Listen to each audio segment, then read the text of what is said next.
나중에 한번 영상을 보시기 바라겠습니다. 자, 그렇게 해서 이제 데이터의 형식을 공부를 했고, 리스트형에 대해서 하나 더 해보시죠. 그렇게 해서 우리가 프린트, 예를 들면 소수점형 같은 경우 1.1과 콤마, 지금 제가 괄호를 2번 친 거는 잘못됐죠?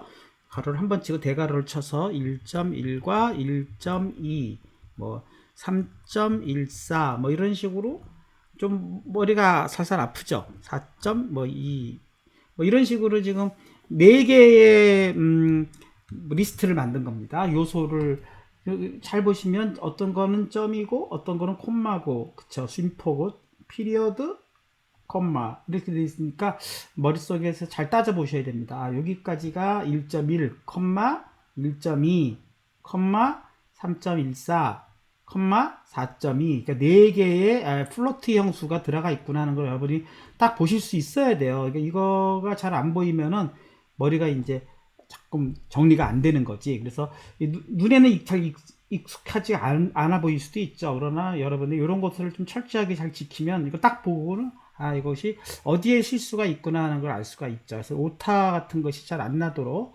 이 기호가 자꾸 이렇게 서로 헷갈린다든가 이렇게 돼버리면은 문제가 생기는 거죠. 그러니까 이런 식으로 해가지고 프린트 명령을 치고 얘 타입을 또 알아본다 그러면 또 얘도 역시 프린트하고 얘 타입을 또 역시 명령을 치고 가로 열고 또 치기가 하니까 여기서부터 여기까지를 이렇게 블록 잡아가지고 컨트롤 C 한 다음에 여기서 컨트롤 V를 해주게 되면은, 그리고 가로는 타입의 가로를 닫아야 되고 프린트 가로를 닫아야 되겠죠. 그렇게 해서 엔터를 치면 혹시라도 여기서 만약에 내가 가로를 하나 둘 닫았다 이래버리면 얘를 실행을 했을 때 오류가 나타나겠죠. 어디서 되는 오류가 나타날까요? 네, 오류가 왜 안 나타납니까? 안 나타날 수도 있나요? 내가 어떻게 오류가 나타날 줄 알았는데 안 나타나고 있습니다. 이해가 안 가네요. 아무튼 이렇게까지 해서 실행은 안 되고 있죠. 이렇게 해서 실행을 해보면은 이제야 오류가 나타나는군요. 타입 6번에 오류가 나타난다 이렇게 돼 있어요. 또 그거는 오류가 왜 나타난다고 하죠? 그래서 이렇게 치면은 이 6번에서 오류가 났다고 하네요. 이게 또 이제 제가 오류를 거꾸로 못 찾고 있습니다. 여기서 자, 이런 식으로 해가지고 가끔씩 이렇게 오류가 날 때에는 이런 식으로 한 번 더 실행을 해보면 조금 이게 불안정한 것 같습니다. 아무튼 이런 식으로 해서 이런 4개의 실수를 갖는 실수 리스트를 갖는 리스트형이라는 것을 이제 한번 만들어 봤습니다. 튜플형이라는 건 뭐냐면 이제 튜플형은 이제 소괄호를 쓰는 건데요. 튜플형은 글쎄요, 한번 해볼까요? 튜플형 이런 거예요. 튜플형은 프린트 소괄호를 써가지고 또 1, 2 3, 4, 5 이런 식으로 해주면은 이걸 튜플형이라고 하는데, 그 튜플형을 또 왜 만들었느냐? 굳이 얘가 튜플형은 소괄호를 쓰는 게 아닌가요? 어떻게 되나요? 네, 잠깐만요. 튜플형 소괄호 맞는데 타입을 한번 쳐보겠습니다. 네, 프린트 타입 이렇게 해서 튜플형 똑같이 튜플은 소괄호를 써서 1, 2, 3, 4, 5를 리스트로 하는 일종의 또 다른 형태의 형태다 하고, 그러면 튜플의 소괄호, 타입의 소괄호, 프린트의 소괄호가 3개가 있어야 되겠네요. 그래서 잘 열린 대로 닫아주고 이렇게 쳐주시면은 문제가 생겼습니다. 또 이것도 한번 확인해 보겠습니다. 그걸 해결하기 위해서 이번에는 그러면 튜플인 경우는 변수를 사용해서 한번 해보도록 하겠습니다. A라는 변수의 튜플로 이렇게 쓰고, 그 다음에 여기 요 대신에 A로 바꿔주면 되겠죠. 이렇게 해서 튜플로 타입의 A의 타입을 한번 확인해 보도록 하겠습니다. 네, 이렇게 나오네요.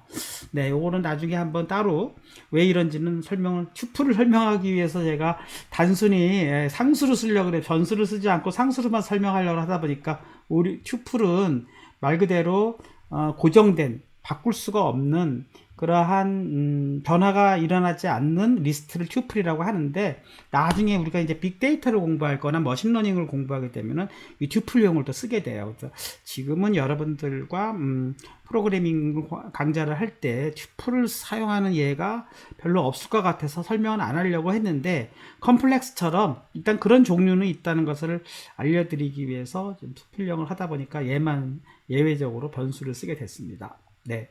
그 다음에 이제 마지막 하나가 딕셔너리형이죠.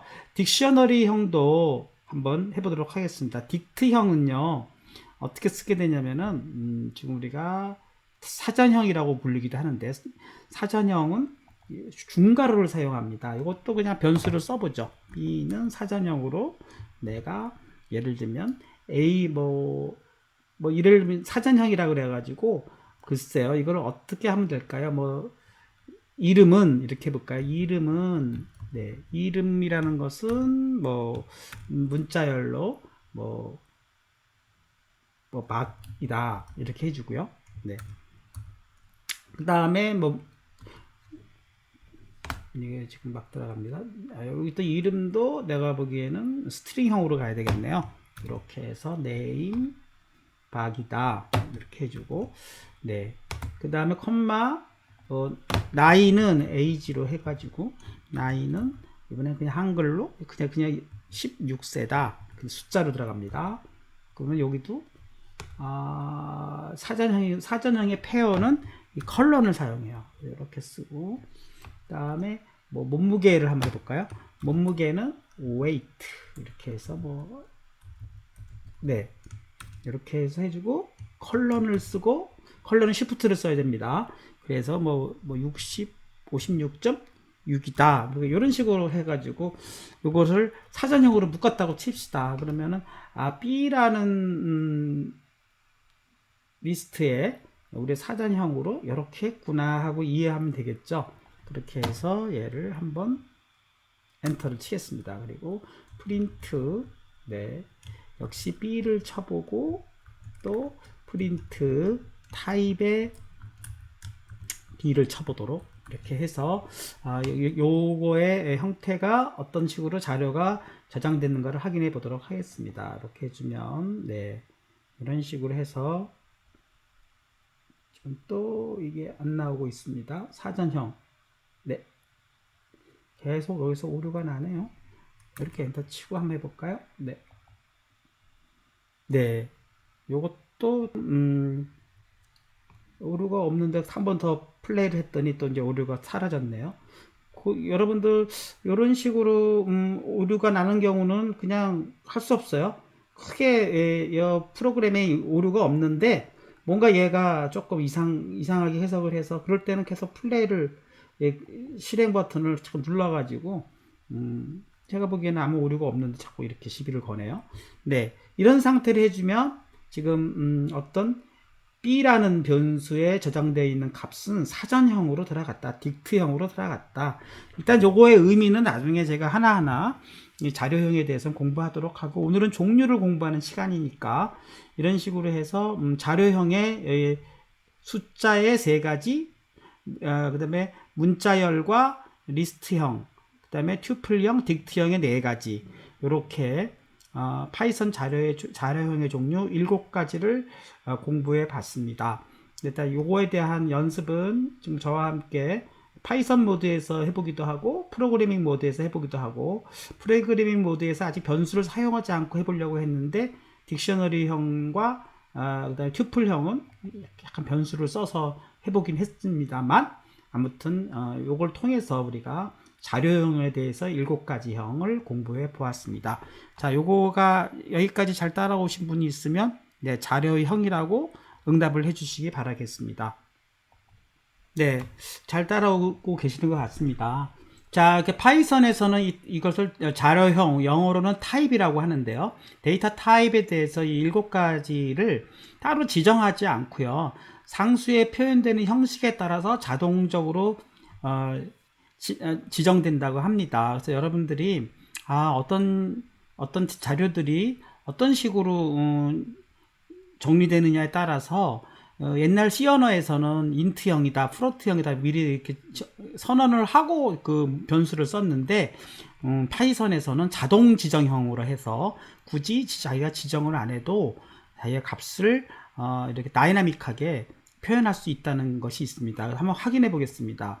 그래서 이거를 이제 다른 이름으로 한번 저장해 봅시다. 그렇게 해서 다른 이름으로 저장, save as. 여러분 한글로는 이제 다른 이름으로 저장을 하게 되겠고, 뭐 ex 뭐 이름을 한번 만듭시다. exe 저는 해가지고 네 뭐 한글말로 써볼까요? 자료형 이런 식으로 또 한번 이름을 붙여보겠습니다. 네, 한글로 써오죠. 한글로도 가능합니다. 네, 그래서 자료형으로 지금 이제 저장이 됐다는 걸 확인해 보면은 자료형으로 이렇게 나왔죠. 그리고 이제 이거는 다 지워도 과거 걸로 이제 지워지는 거고, 우리가 변수가 자동으로 지정된다는 거예요. 그러니까 A는 예를 들면 이렇게 해버리면 요거는 우리가 뭐라고 쓰면 되냐면 변수 A에 네, 2라는 값으로 2의 초기 값을 준다, 이렇게 한번 우리가 그냥 이해합시다. 네, 변수 A에 어떤 초기 값을 지정했다고 치고, B는요, B라는 변수를 또 하나 써서 B는 뭐 3.14 이런 식으로 해주면 변수 B에 어떤 3.14의 초기 값을 지정한 거잖아요. 그렇게 또 이해할 수가 있겠죠. 뭐 이런 식으로 해서 샤프를 붙여줌으로써 주성문이라고 그러는데 프로그램에 어떤 설명을 붙여주는 거죠. 그래서 이게 의미를 제가 변수 B에 어떤 뭐죠? 실수 3.14 값을 초기화하는구나, 이렇게 해줬고요. 또 하나 뭐 name이라는 변수명을 쓸 수도 있어요. name은 네, 이렇게 놓고 이번에는 이렇게 딱 하나짜리 따옴표를 써서, 두 개 써도 상관없습니다. 이렇게 하나를 쓰든 두 개를 쓰든 따옴표를 쳤으면 이렇게 해주면 변수 name에 네, 어떤 고라는 네, 문자열 스트링이죠. 문자열의 초기 값을 지정했구나, 이렇게 이해를 합시다. C라는 어떤 변수에는 뭐 컴플렉스는 안 쓰겠어요. 이제 사용을 거의 안 하기 때문에 1, 2, 3, 4, 5라는 리스트 값을 지정했어요. 그렇게 해주면 C라는 변수에 변수 C에 어떤 리스트 어떤 초기 값을 지정했다, 이렇게 얘기할 수가 있겠죠. 뭐 튜플이나 딕셔너리형도 당분간은 안 쓰겠습니다. 네 가지를 한번 내가 이렇게 자료형을 이렇게 했고, 이 각각에 대해서 출력을 해보고 그거의 자료형들도 한번 같이 출력하는 걸로 프로그램을 짜보겠습니다. 그러면 A라는 값을 출력해보고 그거의 타입도 한번 써봐라, 이렇게 출력해주면은 이것은 변수 A와 A의 타입을 한번 출력해봐라, 이런 뜻으로 하는 걸로 해서 4개를 다 출력해 보도록 하겠습니다. 그럼 B라는 변수를 저장되어 있는 값을 출력해 보고 그 값도 지정해 보고, 그 다음에 C라는 변수, 뭐 C로 ABC 순으로 할까요? 네, 그래서 타입도 이렇게 한번 지정해 보고, 그 다음에 name이라는 변수도 한번 쳐보고 그거의 타입도 한번 쳐보고, 이런 식으로 한번 실행해 보도록 하겠습니다. 그럼 어떤 결과가 나올까요? 뭐 결과를 또 보고 설명을 드리도록 하겠습니다. 네, 이렇게 해주면 또 이렇게 실행이 안 되네요. 왜 그런가는 제가 이해를 못 하겠습니다. 저장 한번 해주고 다시 실행해 보도록 하겠습니다. 이렇게 실행이 되죠. 잘 안 될 때는 그렇게 저장하고 이렇게 합시다. 그러면 이거를 조금 이렇게 보면은 맨 낮은 거 이렇게 보면은 처음에는 2하고 클래스 인트 요게 5번 줄이 실행된 거죠. 3.14의 플로트 클래스 6번 줄이 실행된 거고, 1, 2, 3, 4, 5의 클래스 리스트 하면은 뭐가 실행된 겁니까? 7번 줄이 실행된 거죠. C는 1, 2, 3, 4, 5니까. 그 다음에 코어의 클래스 스트링 이렇게 되어 있으면 이것은 8번 줄이 실행된 거고, name은 코에 들어가 있으니까, 이런 식으로 우리가 변수와 그 타입이 자동으로 지정되는 걸 확인해 볼 수가 있죠. 네, 어떤 값이 들어가느냐에 따라서 그 변수의 타입이 자동으로 지정된다는 것을 확인해 볼 수가 있습니다. 예전에는 C 언어에서는 안 그랬어요. int a, 뭐 플로트 b 또는 뭐 이런 식으로 미리 지정해 놓고 썼는데 지금은 쓰면서 다이나믹하게 이렇게 바뀐다. 그렇게 이해할 수가 있겠습니다. 네. 자, 좀 더 정수형에 대해서 자세히 공부하도록 합시다. 그렇게 해서, 이번에는, 요거를 다른 이름으로 저장해 봅시다. save as 해가지고, 이번에는 ex, 2에, 뭐 여러분들도 저와 같은 컨벤션을 좀 사용해 주세요. 두 번째 날은 ex2로 하고요. 무조건. 언더바를 해서 세 번째 프로그램으로 3을 쳐주고, 그 다음에 그 의미는 뒤에다가 의미를 붙이는 파일명을 붙이도록 합시다.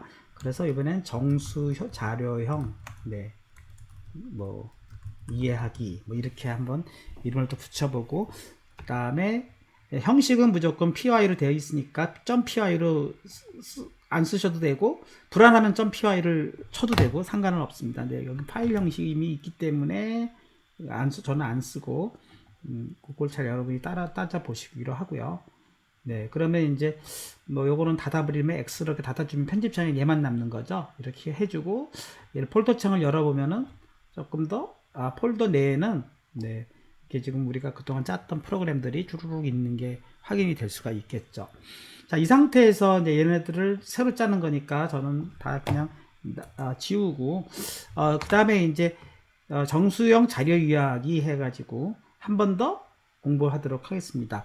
int라는 데이터에 언더바의 데이터를 침으로써 이것도 변수명이에요. 그래서 이렇게 변수명을 하나 치고 네, 10이라고 이렇게 딱 엔터를 쳤어요. 그러면 int라는 언더바의 데이터라는 변수명에 10이라는 초기값을 넣어주는구나 이렇게 이해하고 그 다음에 얘를 한번 출력해 보도록 할까요? print int 네 데이터 네 이렇게 해주면 저 변수의 값을 출력해 보라 하고 우리가 이해할 수가 있겠고 실행해 보면 네 아직도 얘가 또 이런 일이 발생합니다. 이럴 때는 할 수 없이 세이브를 누르고 또 실행해 주면 되지 않을까 싶어요. 네, 좀 이해는 되죠.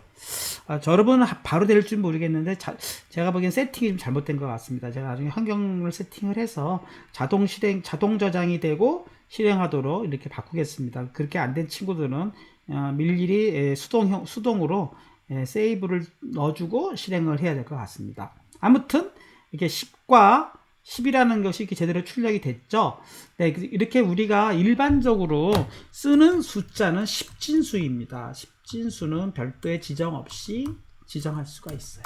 네, 10진수 표현은 그대로 그냥 쓰는데 간혹 우리가 이진수를 쓰는 경우도 있어요. 이진수를 쓰는 경우를 한번 bin이라는 변수명을 써서 bin 데이터 바이너리의 약자인데요. 그냥 변수명은 아무렇게나 쓸 수 있습니다. 뭐 저렇게 안 하고 그냥 A 쓸 수 있어요. A를 쓸게. A. 그럼 여기도 A가 돼야 되겠지. 굳이 여러분들이 굳이 변수명을 복잡하게 쓰면 여러분들이 헷갈릴 수도 있으니까 처음에는 컨트롤 Z 하면은 취소가 됩니다. 그래서 컨트롤 Z 여기를 그냥 B로 하고 네 A로 하고 이번엔 그냥 B라는 변수는 이렇게 쓰죠. 당분간 거고 B라는 변수는 여기 제 그 블로그에 나와 있는 대로 0자를 쓰고 B를 쓰고 그다음에 110 이렇게 치겠어요. 이러면 약속입니다. 이진수 110을 표현했구나. 표현하는 방법은 뭐라고요? 처음에 그냥 0을 무조건 출발시키고 그 다음에 마이너리에 해당되는 B를 쓰는 거예요. B를 쓰고 뒤에다가 어쩌고저쩌고 이렇게 붙여 나가면은 110이라는 어떤 이진수를 뭐라고요? 이진수를 표현했구나 이렇게 쓰는 겁니다. 그리고 변수 A와 변수 B를 모두 출력해 보도록 하겠습니다. 그럼 어떤 일이 벌어질까요? 한번 해보겠습니다. 네, 또 저는 안 되고 있어요. 할 수 없이 수동적으로 세이브를 하고 네, 실행해 보면 네, 10과 6이 출력됐죠? 첫 번째 10은 뭐죠? 우리가 이 프린트 A를 출력한 거고, 두 번째 프린트 B를 출력한 것은 6이 출력됐어요. 근데 110은 10진수로 6에 해당됩니다. 왜 6에 해당되는 거죠? 첫 번째 자릿수 1은 0, 1, 2, 4에 해당되는 거고요. 네, 요거는 4에 해당되고요. 두 번째 1은 네, 2에 해당되고요. 그쵸? 세 번째 0은 0이죠. 그러니까 0에 해당되는 거니까 결국은 뒤에 붙은 4, 2, 0을 더하면 6이 되지 않습니까? 그러니까 6이 출력된 것이죠. 한번 더 확인해 볼까요? 이해가 안 간다 그러면 이번엔 다른 수 C 뭐 0B에 뭐 1111 이러면 이게 얼마에 해당될까요? 이진수로 1111은 맨 위에 있는 것이 맨 아래에 있는 것이 1248이거든요. 그러니까 8 더하기 4 더하기 2 더하기 1에 해당되는 수죠. 이건 얼마일까요? 15에 해당되는 값입니다. 그래서 정말로 15가 출력되는지 확인해 보도록 하겠어요. 그래서 이렇게 해서 15가 출력되는지 파일 저는 또 이걸 일일이 해줘야 되니까 미리 세이브 실행 이렇게 해주면 15가 출력되는 걸 확인해 볼 수 있지 않습니까? 그러니까 여러분들이 이 컴퓨터를 잘 배우려면은 이 이진수의 개념을 잘 알면 여러분들이 아주 유용해요. 그래서 이진수와 십진수 이 두 가지 정도만 잘 기억해놔도 되는데 16진수라는 것도 있어요. 16진수 한번 해보겠습니다. 16진수는요. D 해가지고 0하고 X를 붙여줌으로써 10진수는 아무 표시가 없는 게 10진수고 그냥 바로 출발하면 10진수로 이해하는 거고 그 다음부터는 0B와 0X 이거에 따라서 이진수와 16진수를 이해하겠다는 거고요. 자, 16진수는 내가 어떤 16진수 F를 쓰겠다 이렇게 해준다면 16진수로 0x를 쓰는 순간 16진수고요. 16진수의 F는요 15에 해당합니다. 그래서 우리가 16진수는 어떻게 쓰는 거냐면 0, 1, 2, 3, 4, 5, 6, 7, 8, 9까지가 10진수까지 똑같은데 그 다음부터는 A 어떻게 됩니까? 네, A, B, C, D, E, F가 있어요. 이러면 이건 16진수의 표기법이라고 합니다. 그래서 16진수 표기법은 우리가 나중에 컴퓨터를 제대로 공부하게 되면은 무슨 주소라든가 이런 거 해보면은 뭐 어디에서 오류가 발생했습니다. 이런 메시지 같은 거 뜰 때 보면은 16진수를 주소를 표현하기 때문에 16진수도 많이 사용하게 됩니다. 그리고 해주고 역시 프린트 F를 해보면 D를 해보면 16진수 0xf는 얼마가 출력되는가? 15가 출력되는 걸 확인해 볼 수가 있죠. 그래서 이렇게 해보면 15가 출력되는 것을 확인해 볼 수가 있나요? 없나요? 이거는 1111이니까 또 세이브를 안 했습니다. 세이브하고 실행해 보면 15, 15 두 번 출력되지 않았습니까? 그러니까 내가 헷갈린다 그러면 예를 들면 F로 해보면 얼마가 될까요? F면은 16진수에 어떻게 됩니까? 요 F는 정확하게는 16진수로 표현한다 그러면 첫 번째 F는 15에 해당되는데 자릿수가 16자릿수예요. 그러니까 16으로 가는 거고요. 두 번째 자릿수는 10 그냥 1의 자리로 15에 해당되는 거기 때문에 얘는 255가 됩니다. 그래서 한번 확인해 보겠습니다. 15 곱하기 16 더하기 15이기 때문에 이거를 D를 해보면은 과연 얼마가 나올까? 확인해 보면은 255가 돼야 되겠죠. D는 다시 0xFF 실행해 보겠습니다. 제대로 실행이 안 되고 있네요. 아무튼 조금 제 컴퓨터 상태가 이상한지 지금 파이썬 환경이 조금 잘못됐는지 자꾸 이해할 수 없는 오류가 나는 경우에는 제가 알 수 없는 오류는 제 잘못이 아닌 것 같습니다. 그런 경우에는 그냥 계속 한 번씩 더 반복 실행할 수밖에 없는 것 같아요. 아무튼 0xFF 했더니 255가 정확히 나오는 걸 확인해 볼 수가 있습니다.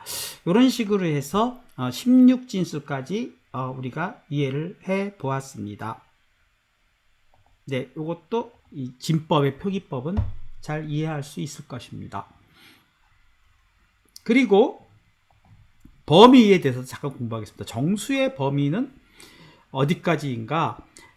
파이썬은요, 메모리가 허용하는 범위까지 가능합니다. 그래서 여러분들이 그냥 뭐 크게 써도 엄청난 수들을 우리가 사용할 수가 있어요. 뭐 예를 들면은 뭐 이런 거죠. 뭐 아까 10진수로 A를 10을 표시했는데 내가 엄청난 수를 이렇게 썼어요. 뭐 몇 자리인지는 모르겠죠. 뭐 이렇게 쓰면은 이게 몇 자리에 해당되는 겁니까? 뭐 천만, 뭐 억, 뭐 경, 뭐 막 쭉쭉쭉 올라가겠죠? 막 이렇게 썼는데 예전에는 이게 16진수 C 언어인 경우에는 어떤 범위의 오버플로우라고 그래가지고 그 한계를 넘어가게 되면 오류가 났는데 그거를 그냥 C 언어에서 파이썬에서는 구분을 짓지 않도록 했습니다. 그래서 역시 실행을 해보면 그냥 엄청난 수도 메모리가 허용하는 한 다 이렇게 사용할 수가 있어요. 정말 그런가? 그럼 뭐 예를 들면 B는 예를 들면 AA라는 값은 그래요? 그러면 AA라는 값은 연산이 돼야 뭐 믿을 수 있는 거니까 AA라는 값은 뭐 예를 들면 A의 100배다, 1000배다 이렇게 치면 연산을 해보고 AA 값을 한번 찍어보게 되면 정말 저렇게 A도 찍어보고 AA도 찍어볼까요? 그러면 프린트 AA 이렇게 해보면 정말로 제대로 연산되는 거 확인해 볼 수가 있겠죠. 이렇게 해서 역시 실행해 보게 되면 네 이렇게 제대로 엄청난 큰 수에 공이 3개가 더 붙지 않았습니까? 그럼 제대로 실행이 되는구나 이렇게 확인해 볼 수가 있습니다. 그래서 어떤 파이썬에서는 그냥 메모리와 그 다음에 CPU가 허락하는 한 그냥 무한정으로 쓸 수 있다. 뭐 그렇게 이해를 하시면 될 것 같고요. 그 다음에 이제 실수형 자료형 이해하기도 한번 해보도록 하겠습니다. 실수 자료형 이해하기는 이것도 다른 이름으로 한번 저장해 보죠. 그래서 이것도 여기까지만 하고 잠깐 쉴까요? 네, 뭐 시간이 조금 많이 남아 있지만 한번 해보도록 하겠습니다. EX2에 4번 해가지고 실수 자료형 이해하기 이렇게 이름을 살짝 바꿔서 네, 저장을 누르고 네, 이번에는 실수 자료형이니까 네, 여기를 또 다 뭐 싹 잊어버리고 맨 처음에 이제 변수를 F라는 변수를 사용합시다. F라는 변수 F1이라고 그래가지고 내가 1.0이라고 이렇게 해주면 이것도 주석을 달아보면 F1이라는 변수에 뭐죠?